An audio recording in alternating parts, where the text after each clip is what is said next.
Jangan dorong. Saya sudah pemeriksa ya bahwa alat bukti yang diajukan masih perlu didalami atau dikonfirmasi. Ya. Sehingga menurut saya ini belum cukup untuk dilakukan penahanan. Di Gedung Bundar tidak pernah seperti ini. Di Gedung Bundar tidak pernah seperti ini. Semua alat bukti harus dikonfirmasi dan diperdalam dulu. Dan berkali-kali dilakukan expose, baru kita yakin bahwa ini tidak zolim, sehingga kita tetapkan tersangka, dan barulah kita melakukan penahanan.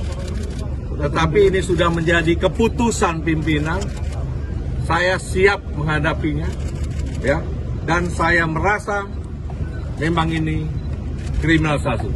Terima kasih ya.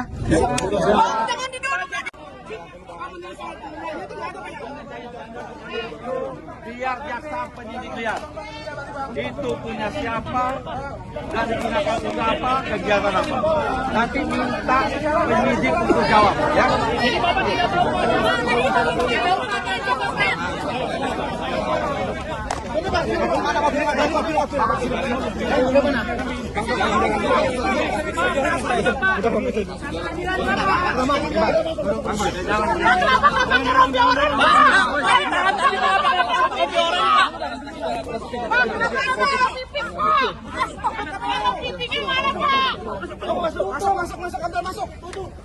Masuk.